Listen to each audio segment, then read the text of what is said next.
students, today we will discuss continuous statement in C++. ਅੱਜ ਆਪਾਂ C++ ਦੇ ਵਿੱਚ continuous statement ਕਿੱਦਾਂ ਯੂਜ਼ ਹੁੰਦੀ ਆ with program ਉਹ ਡਿਸਕਸ ਕਰਾਂਗੇ. First of all, we start from the continuous statements introduction. This is the introduction of continuous statement. Continuous statement is always used inside the body of the looping statement. Continuous statement ਜਿਹੜੀ ਹੁੰਦੀ ਆ ਉਹ looping statements ਦੇ inside ਮਤਲਬ ਕਿ ਉਹਨਾਂ ਦੇ ਅੰਦਰ use ਹੁੰਦੀ ਆ continuous statement.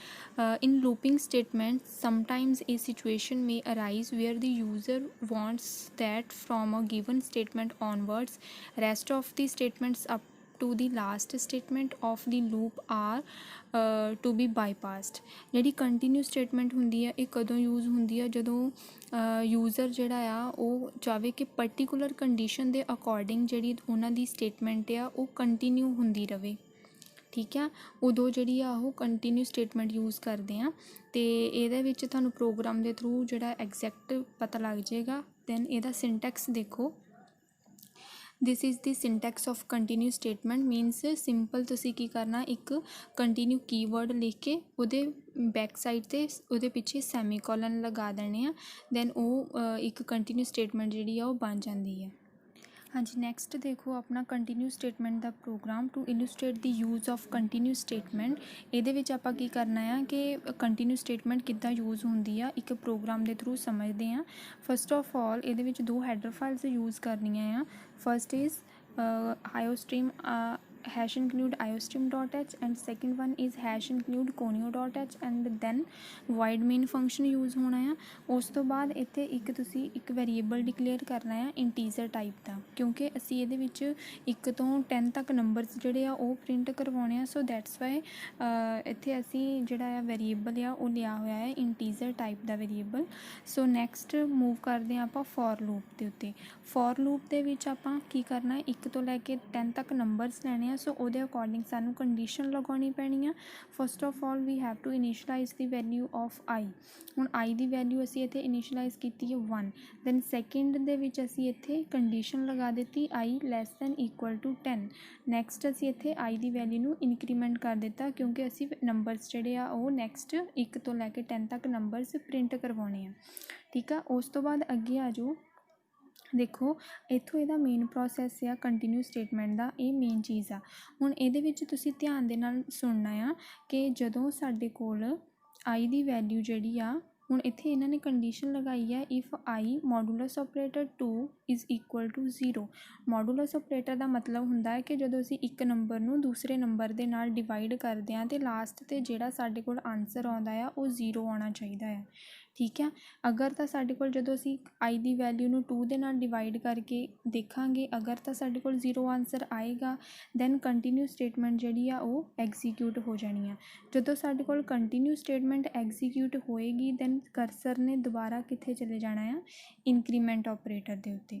ਜਦੋਂ ਸਾਡੇ ਕੋਲ ਕੰਟੀਨਿਊ ਸਟੇਟਮੈਂਟ ਐਗਜ਼ੀਕਿਊਟ ਨਹੀਂ ਹੋਣੀ, ਕੰਟੀਨਿਊ ਸਟੇਟਮੈਂਟ ਉਦੋਂ ਐਗਜ਼ੀਕਿਊਟ ਨਹੀਂ ਹੋਣੀ ਜਦੋਂ ਸਾਡੇ ਕੋਲ ਆਹ ਵਾਲੀ ਜਿਹੜੀ ਆਈ ਇਫ ਦੀ ਵੈਲਿਊ ਆ ਇਹ ਫਾਲਸ ਆ ਗਈ.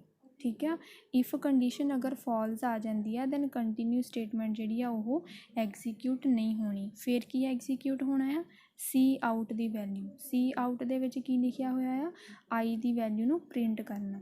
ਕਲੀਅਰ. ਹੁਣ ਇਹਦੇ ਵਿੱਚ ਆਪਾਂ ਇਹਦੇ ਇੰਪਲੀਮੈਂਟ ਕਰਕੇ ਦੇਖਦੇ ਹਾਂ. ਸਭ ਤੋਂ ਪਹਿਲਾਂ ਦੇਖੋ ਆਈ ਦੀ ਵੈਲਿਊ ਸਾਡੇ ਕੋਲ ਕਿੰਨੀ ਆ, 1. ਹੁਣ ਅਸੀਂ 1 ਨੂੰ ਇਹਦੇ ਵਿੱਚ ਪੁੱਟ ਕਰਨਾ ਆ 1 modulus operator 2 is not equal to 0. ਠੀਕ ਆ, ਜਦੋਂ ਆਪਾਂ 1 ਨੂੰ 2 ਦੇ ਨਾਲ ਡਿਵਾਈਡ ਕਰਦੇ ਹਾਂ ਤਾਂ ਉਹ 0 ਦੇ ਇਕੁਅਲ ਨਹੀਂ ਆਉਂਦਾ. ਸੋ ਦੈਟਸ ਵਾਈ ਸਾਡੇ ਕੋਲ ਕੰਟੀਨਿਊ ਸਟੇਟਮੈਂਟ ਜਿਹੜੀ ਆ ਉਹ ਨਹੀਂ ਚੱਲਣੀ. ਕਿਹੜੀ ਸਟੇਟਮੈਂਟ ਐਗਜ਼ੀਕਿਊਟ ਹੋਣੀ ਆ, ਸੀ ਆਊਟ ਦੀ ਵੈਲਿਊ. ਅਤੇ ਸੀ ਆਊਟ ਦੇ ਵਿੱਚ ਕੀ ਵੈਲਿਊ ਪ੍ਰਿੰਟ ਕਰਵਾਈ ਆਪਾਂ, ਆਈ ਦੀ ਵੈਲਿਊ. ਅਤੇ ਸਾਡੇ ਕੋਲ ਆਈ ਦੀ ਵੈਲਿਊ ਕਿੰਨੀ ਆ, 1. ਸੋ ਇੱਥੇ ਸਾਡੇ ਕੋਲ ਆਈ ਦੀ ਵੈਲਿਊ ਜਿਹੜੀ ਆ ਉਹ 1 ਪ੍ਰਿੰਟ ਹੋ ਜਾਣੀ ਆ. ਠੀਕ ਆ, ਜਦੋਂ ਆਈ ਦੀ ਵੈਲਿਊ 1 ਪ੍ਰਿੰਟ ਹੋ ਗਈ ਦੁਬਾਰਾ ਪੁਆਇੰਟਰ ਨੇ ਕਿੱਥੇ ਜਾਣਾ ਆ, ਇਨਕਰੀਮੈਂਟ ਆਪਰੇਟਰ 'ਤੇ. ਹੁਣ ਆਈ ਦੀ ਵੈਲਿਊ ਕਿੰਨੀ ਹੋ ਜਾਣੀ ਆ, 2.